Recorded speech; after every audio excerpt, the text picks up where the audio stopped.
ಎಲ್ರಿಗೂ ನಮಸ್ಕಾರ. ಇದು ನಿಮ್ಮ ಪ್ರೀತಿಯ ಮನೆ ಮಗ Ramesh. Welcome to Rashmi channel. ನಮ್ಮೂರ ಗೌಡ್ರು ಭಾಗ 2 ಸಂಚಿಕೆ 5. ಇತ್ತ ಮಾದ ತಮಟೆ ಇಟ್ಕೊಂಡು ಸಾರು ಬರಬೇಕಾದ್ರೆ ಜನರೆಲ್ಲ ಭೀತಿಯಿಂದ ಮಾದನ ದೇವ ಬಂದಿದೆ ಅಂಥೇಳಿ ಮಾರಮ್ಮನ ಗುಡಿ ಹತ್ರ ಓಡೋಡಿ ಬರ್ತಾರೆ. ಆವಾಗ ಮಾದ, ಸಾವಧಾನ ಸಾವಧಾನ, ಯಾರೂ ಭಯ ಪಡಬೇಕಾಗಿಲ್ಲ. ಒಬ್ಬ ಎದ್ದು ನಿಂತ್ಕೊಂಡು, ನೀನು ಸಾಯಲಿಲ್ವ ಮಾದ? ಸತ್ತ ಮೇಲೆ ಇಲ್ಲೇನು ಕೆಲಸ? ಅಂತರ್ಪಿಶಾಚಿಯಾಗಿ ಅಲಿಬೇಡ, ಹೋಗು, ಹೊರಟೋಗು. ಅಷ್ಟು ನಿಧಾನವಾಗಿ ಗೌಡ್ರು ಮತ್ತು ತಾಯಿಯವ ಬರ್ತಾರೆ. ಜನರೆಲ್ಲ ಇನ್ನಷ್ಟು ಭೀತಿಯಿಂದ ಅಪ್ಪ ದೆವ್ವ ದೆವ್ವ ಎಂದು ಕಿರ್ಚಾಡ್ತಾ ಇರ್ತಾರೆ. ಗೌಡ್ರು, ಕಾಮಾಲೆ ಕಣ್ಣಿಗೆ ಕಾಣೋದೆಲ್ಲ ಹಳದಿನೇ.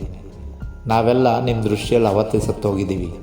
ಈಗ ಉಳಿದಿರೋದು ಈ ಆತ್ಮ, ಅಂದರೆ ದೆವ್ವ ಪಿಶಾಚಿಗಳಷ್ಟೇ. ಜನರೆಲ್ಲ ಗುಸುಗುಸು ಮಾತಾಡಿಕೊಂಡು, ದೆವ್ವ ಮಾತಾಡ್ತಿದ್ದೆ ಕಣ್ರಲ್ಲ ಅಂತ ಹೇಳ್ತಾ ಇರ್ತಾರೆ. ಅದಕ್ಕೊಬ್ಬ ಹೇಳ್ತಾನೆ, ತಾಯ್ತ ತೆಗಿರಲ್ಲ, ಈ ದೆವ್ವ ಓಡೋಗುತ್ತೆ.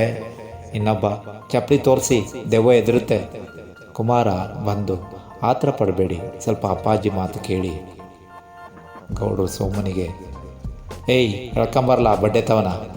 ಸೋಮ ಏನು ಮಾಡ್ತಾನೆ, ಹನುಮ, ಸೂರಿ, ನಿಂಗ ಮತ್ತು ಮೂರ್ತಿಯನ್ನು ದರದರನೆ ಎಳೆದು ತಗೊಂಬರ್ತಾನೆ. ಗೌಡ್ರು, ಕಟ್ರಲ್ಲ ಕಂಬಕ್ಕೆ ಆ ಮುಂಡೆತವನ. ಜನರೆಲ್ಲ ಗುಸುಗುಸು, ಏನು ಮಾಡ್ತಾವ್ರೆ, ಅವ್ರು ಏನು ಮಾಡಿದ್ರು ಅಂತ ಏನೋ ಕಾತುರತೆಯಿಂದ ನೋಡ್ತಾ ಇದ್ದಾರೆ. ಈ ಕಳ್ಬಡ್ಡಿ ಐಕ್ಳು ನಮ್ಮ ಗುಡಿಸ್ಲಿಗೆ ಬೆಂಕಿ ಇಟ್ಟು ನಮ್ಮನ್ನು ಕೊಲ್ಲೋಕೆ ಅಂತ ನೋಡಿದರು. ಆದರೆ ನಮ್ಮವ್ವ ಮಾರವ ಏನೋ ಅವಳ ದಯೆಯಿಂದ ನಮಗೆ ಈ ಕಿಂಚಿತ್ತು ಕೂಡ ಏನೂ ಆಗಲಿಲ್ಲ. ಮೊದಲೇ ಇವ್ರ ಸಂಜು ತಿಳಿಯಿತು, ಹಂಗಾಗಿ ನಾವು ಬಚಾವಾದ್ವಿ. ಇಲ್ಲ ಅಂದಿದ್ರೆ ಒಬ್ಬ, ಅಂದರೆ ನೀವ್ಯಾರೂ ಸಾಯಲಿಲ್ವಾ? ಅದೇ ವೇಳೆಗೆ ಕೆಂಚ, ಚಲುವಿ, ಸುಂದ್ರಿ, ರವಿ ಮಾಮ, ಮಾಧವ ಪಂಚಾಯತಿಗೆ ಬರ್ತಾರೆ. ಗೌಡ್ರು ಹೇಳ್ತಾರೆ, ಇಲ್ಲ, ನಾವ್ಯಾರೂ ಸತ್ತಿಲ್ಲ. ಊರಿನವರೆಲ್ಲ ಇಷ್ಟೊತ್ತು ಭೀತಿಯಿಂದ ಮಾತಾಡ್ತಿದ್ದವರು ಅದನ್ನೆಲ್ಲ ಮರೆತು ಗೌಡ್ರ ಜೊತೆ ಸರಾಗವಾಗಿ ಮಾತುಕತೆ ಮಾತಾಡಿಸ್ತಾ ಇರ್ತಾರೆ. ಆದದ್ದಾಯಿತು, ಇನ್ನು ಮುಂದೆನಾರ ಇದನ್ನೆಲ್ಲ ಬಿಟ್ಟು ಬಾಳೋದೇನಂತೀರ?